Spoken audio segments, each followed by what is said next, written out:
This is Lucy Kang, and before we start the show, I want to share that we're celebrating 30 years of Making Contact next year. We couldn't have reached this milestone without the generous support of listeners like you. We're raising $30,000 to celebrate 30 years, and I hope we can count on your support. Right now, your donation will also be doubled by Newsmatch. Please visit focmedia.org to support our fiercely independent newsroom. Thank you, and here's the show. Making contact. Making contact.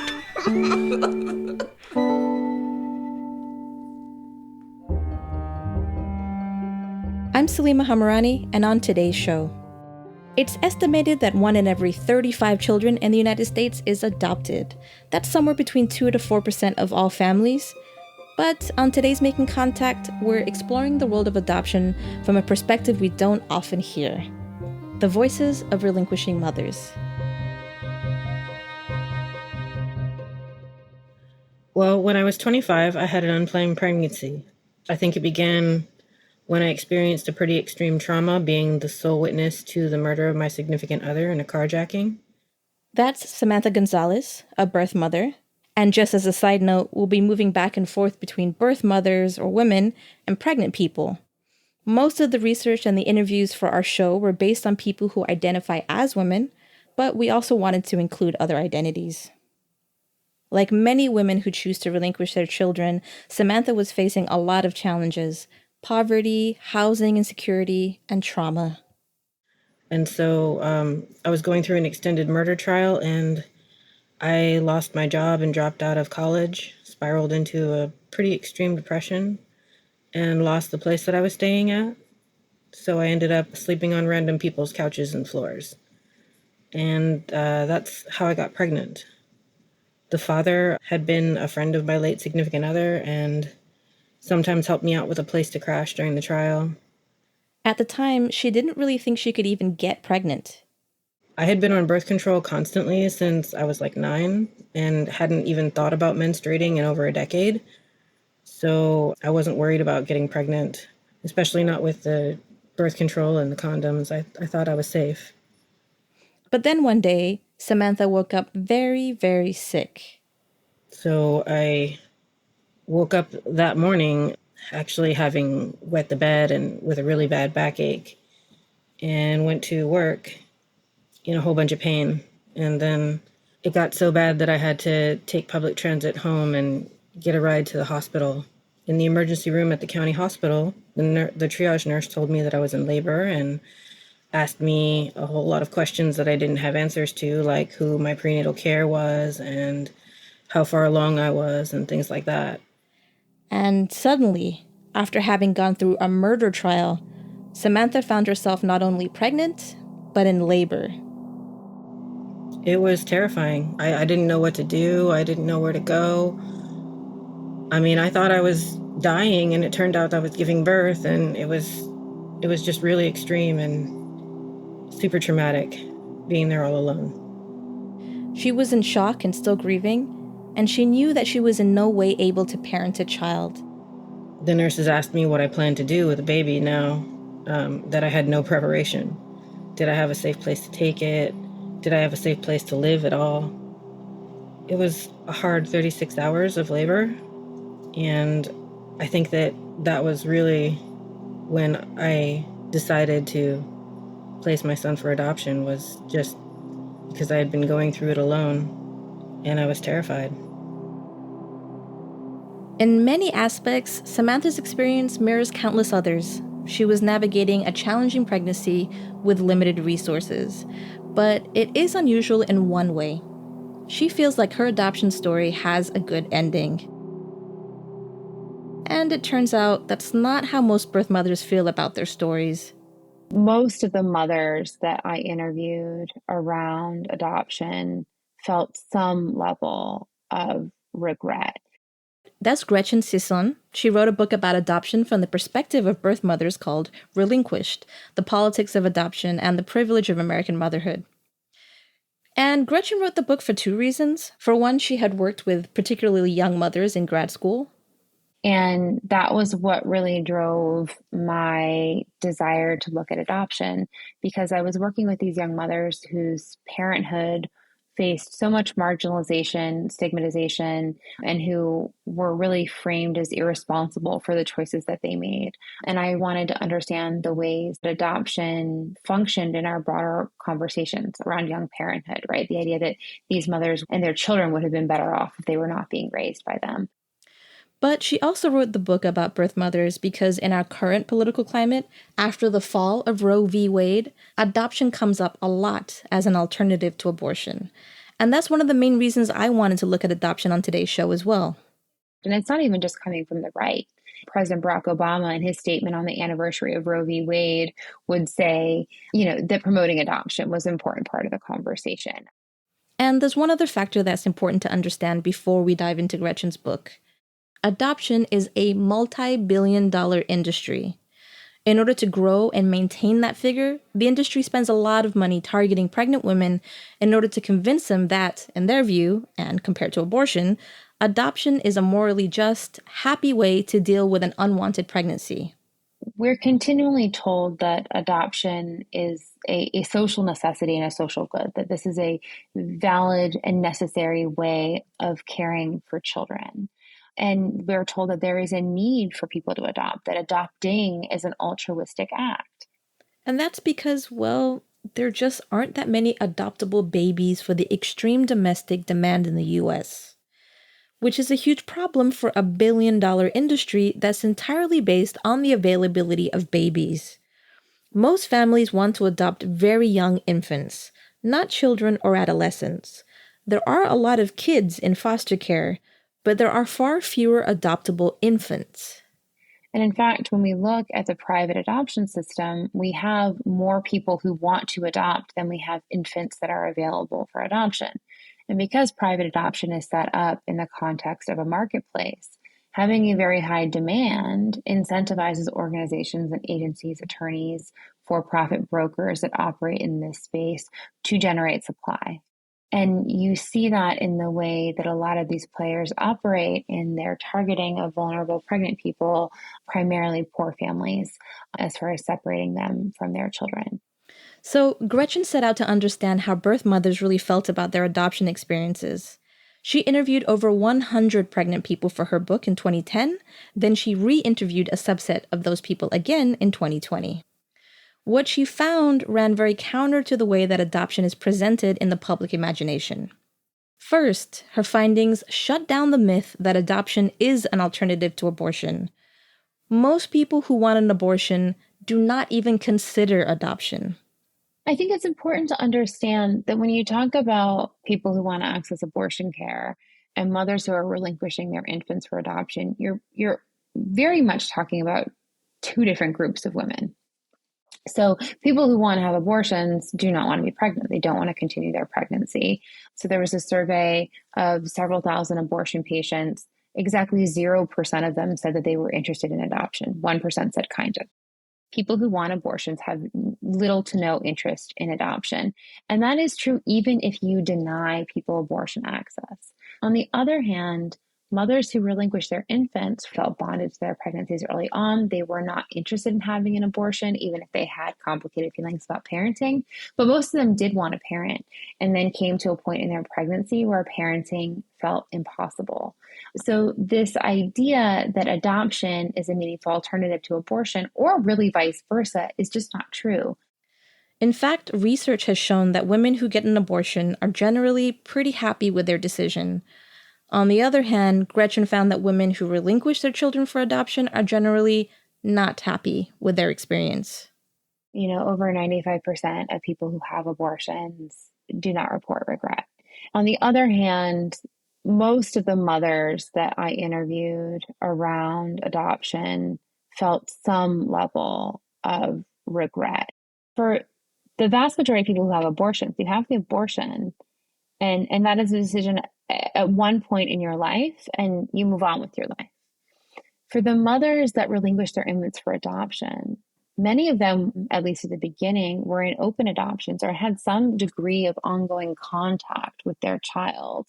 And so they were constantly negotiating and re-navigating that decision, figuring out how to be in contact with their child, figuring out how to negotiate those relationships with adoptive parents as someone moved or life circumstances changed. And I think that work, that very hard labor of parenting in a different way, obviously, than if they had been raising their child, led to more critical feelings about the adoption over time and left open the opportunity for regret to emerge at any point. Most of the mothers that Gretchen interviewed had open adoptions, some just exchanging pictures and messages over the course of the child's young life. But some mothers were in extremely open adoptions. They were seeing their child on a regular basis. They would be on the phone with them directly. Some of the mothers I interviewed babysat for their children, for the adoptive family. One went on family vacations with her daughter's adoptive parents, right? Like you have that very high degree of openness that's really a kinship relationship that includes both the family of origin and the adoptive family. Gretchen says that open adoptions like this can help ease some of the darkest traumas of relinquishing a child. Or, in Gretchen's words, it's protective for birth mothers' mental health and well-being. But openness wasn't fully protective because there was always the chance that an adoptive family could cut off contact entirely in an open adoption, because very few of these open adoptions are legally enforceable. Usually, a birth mother permanently relinquishes custody of the child with no later recourse. Once the papers are signed, she can't change her mind, and if the adoptive family finds the open adoption too challenging, they can cut off contact at any point. Openness is meaningful. Openness is important. But openness it's not a panacea for all of the challenges. For Samantha Gonzalez, the open adoption idea was very important, especially after she went through a traumatic birth. She told me that the nurses had turned pretty cold when she decided to relinquish her baby for adoption. Well, when I told them that I didn't have a place to stay and I didn't have any money or anything like that, they said, "Oh, well, you need to get help." And then I said, well, I was considering adoption, and they immediately changed the way that they were speaking to me and started talking to me like I was a criminal. They asked me, was I sure that I wanted to give up my child to a stranger? What kind of a woman would do that? Stuff like that. Just really rude questions that were kind of painful and that I had no answers to. In fact, for the 36 hours I was in labor, they didn't bring food or water or even a blanket. They only responded when I was screaming in pain and they could hear me down the hall. But by then it was time for the baby to come. Soon after the birth, Samantha started figuring out how to proceed with the adoption. When the social worker came in, they gave me some pamphlets for PACT and a bunch of other adoption agency facilitators, lawyers, and things like that. I was looking through them and they all looked great. But the one that stood out to me was the facilitator PACT, because they spoke about, that the child needed care and racial identity information and birth family information post-placement. And so I didn't know what babies needed, but it seemed like that sounded right. So I chose PACT because it was an open adoption, and I chose the family because they looked like home. They looked like a place that I would want my son to live. Normally, mothers are discouraged from bonding with their babies if they choose adoption, but in Samantha's case, even after she chose the adoptive parents, the baby needed to be kept in the prenatal ward for supervision. The first 7 days of his life, I was in the ward with him, holding him, because I didn't want him to be alone, and I wanted him to be bonding with someone. And once the nurses on the ward saw that I was going to be there, they just kind of left him in my care, which further cemented the idea that I wasn't a good idea to be a parent, because I was terrified and had no idea what to do. And after that, Samantha felt pretty good about handing him to his adoptive parents. When I handed them off to him, I had already met them at that point. We got together and we discussed, who we were, and got to meet and see how we liked each other. And they felt like people I could have been friends with. Their home was warm and inviting. We put each other completely at ease at the very beginning, and then I was comfortable placing him in their arms. When we come back, we hear more from Samantha Gonzalez and her adoption journey as a birth mother, and we hear from Gretchen Sisson from her book Relinquished about what she learned from interviewing birth mothers. Stay tuned, all that and more after the break.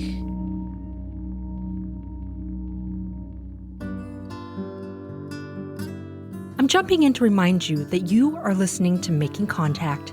If you like today's show and want more information, or if you'd like to leave us a comment, visit us at our new website, focmedia.org. There you can access today's show and all of our prior episodes. Okay, now back to the show. Welcome back to Making Contact. Today we're talking about adoption, but from the point of view of birth mothers or pregnant people who relinquish their children. Like Samantha Gonzalez, who found herself unexpectedly pregnant at 25 and who chose her son's adoptive parents based on how much contact they wanted with the birth family. They said that they wanted an open adoption and that they were open to having a relationship with the birth family. And that was nice and important. But even though Samantha wanted contact with her son, it turns out that she found it extremely difficult to maintain emotionally. I had been super depressed before his birth, and then relinquishing him just sunk my self-worth. I didn't feel like I was capable of doing anything because I had basically given up.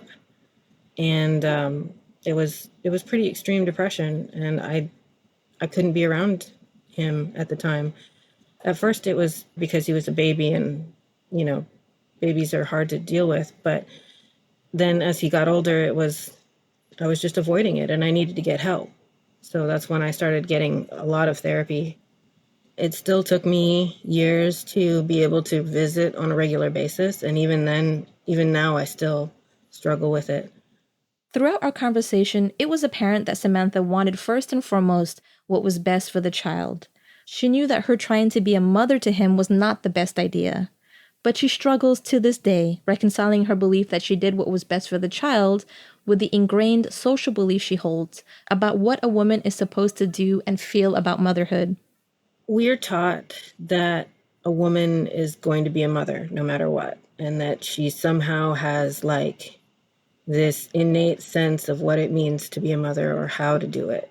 And me not coming with those, natural, innate sense of, this is a baby, I need to take care of it, I need to know exactly how.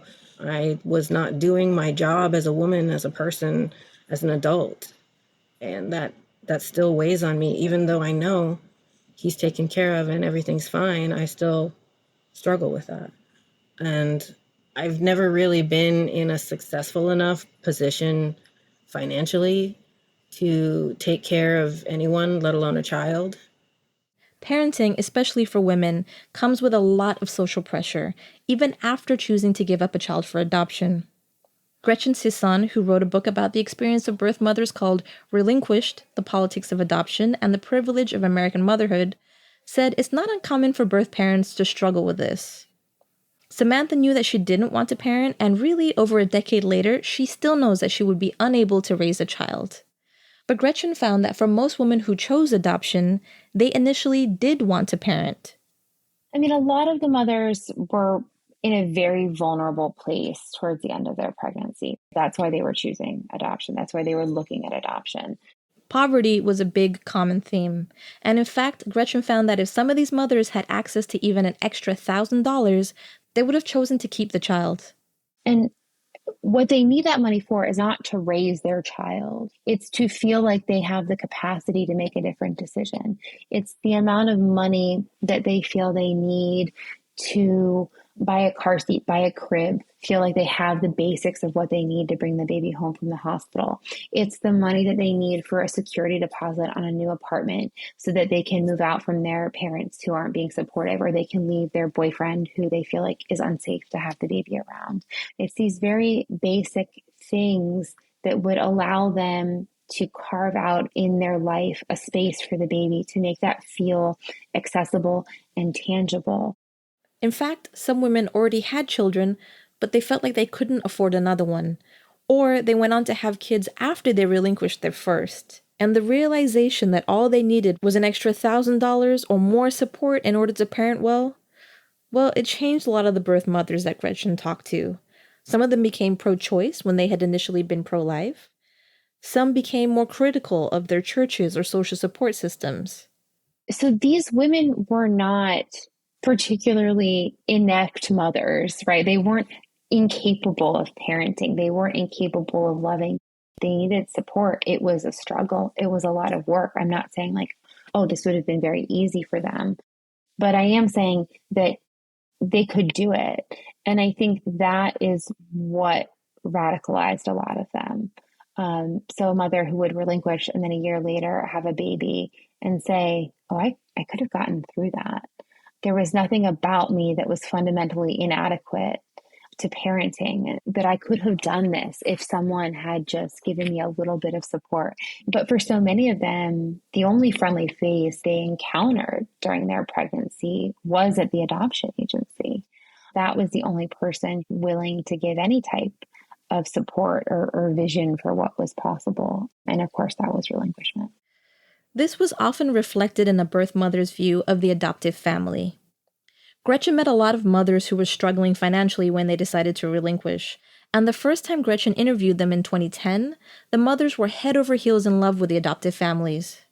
When they were choosing an adoptive family for their child, so much of what was lacking in their own lives was what adoptive parents would showcase, in their letters or the materials that they were sharing with the agency. A lot of the mothers were relinquishing because they didn't have a partner that they wanted to co-parent with. Maybe he wasn't showing up. Maybe he was unsafe. And then you look at these adoptive parent profiles and you see these like gorgeous wedding pictures, beautiful descriptions of each other. And a lot of the mothers were relinquishing because they didn't have stable housing situation. And then you would have photos in the profiles of these gorgeous suburban homes and backyards and talks about walking through their neighborhood and the farmer's market and the safe school. I'm exaggerating a bit, but very honestly, not much, right? That's what these profiles are done to showcase, is this sort of family ideal, to sell this idea of not just the specific adoptive family, but of the idea of adoption in general and what it can give to your child. A lot of the mothers that I interviewed felt very starstruck. Look at this beautiful family. Look at how much they can offer my child. Like, who wouldn't feel inadequate next to these beautiful images and narratives? And I think that so many of them had to believe that they were doing the best thing for their child. And they were in this kind of honeymoon period. And it wasn't until more time passed that they came to a more critical understanding of what happened, both a reckoning with how they were supported or usually not supported. And I always tell the story of Leah, who, when I first interviewed her in 2010, talked about how every adoption should look like hers.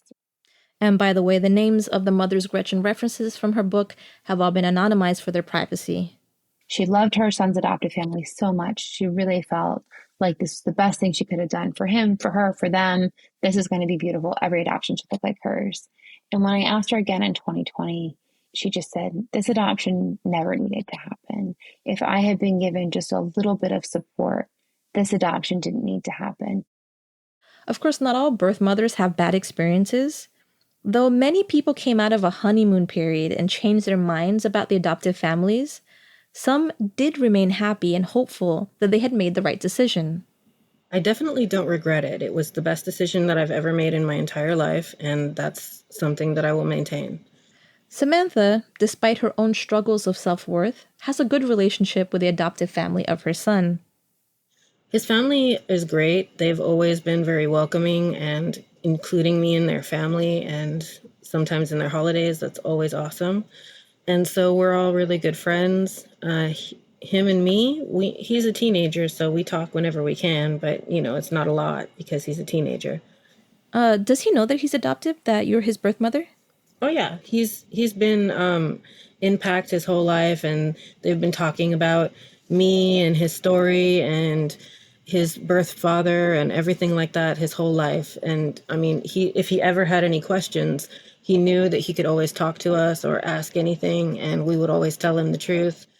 My story is like not really the common story. I have a really good relationship with the adoptive family and with my son.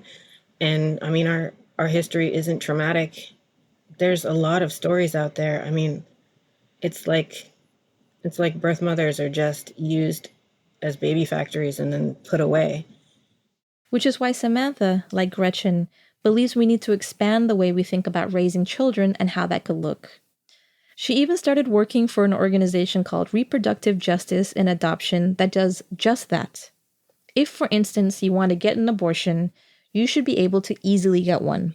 If, however, you decide you want to carry the child to term, okay, so your choices are actually not really that limited. You've got like kinship care adoption, you've got foster care, you've got all sorts of ways of keeping this child alive that may not necessarily have to do with adoption, but there's also adoption. So we wanted to make sure that you knew your options. We wanted to make sure that pregnant people knew their rights. And we wanted to make sure that they knew what they could do to stop coercion from happening. In fact, Samantha's organization, Reproductive Justice in Adoption, partnered with Planned Parenthood to put out a website about non-coercive adoption choices. And you can find that link on our website. But Gretchen says we have to think bigger. First, there are states that are passing laws to try and prevent coercion on the part of the adoption agencies, or that would require a birth mother to have her own attorney for the adoption procedure. But there's also the kind of large-scale social support networks that would provide a safety net for all pregnant people, regardless of what reproductive choices they end up making. That sort of policy agenda is rooted in things that seemingly have nothing to do with adoption because they're largely just about supporting vulnerable families, affordable housing, living wage jobs, accessible childcare, early childhood education, food security, all of those pieces that are going to support millions of other families that are living in poverty, that aren't at risk of separation, are also going to help keep families together. But then the other piece is that we have to question whether permanently separating someone from their child, a full legal separation, is really the best way to care for those children, whether that's in the child's best interest or the parent's best interest. Are there other ways of caring for children that allow them to have a really strong and resilient connection to their family of origin? The idea that children can only have security, connection, and permanency when you have completely legally cut off their relationship to their family and then created another family unit, like that's actually a fairly uncreative way of thinking about what children and families need. And Gretchen says that while we continue to hear from birth mothers and adoptees, it's important to remember that the adoption industry was not the primary way that communities dealt with children whose parents were not in a position to take care of them at the time of their birth. This idea of a marketplace-based adoption system is historically new. It's only lasted 150, 200 years, like at the longest. This is what is the anomaly. Thinking more deeply and more broadly about other ways of caring for people is how it has been done for most of history.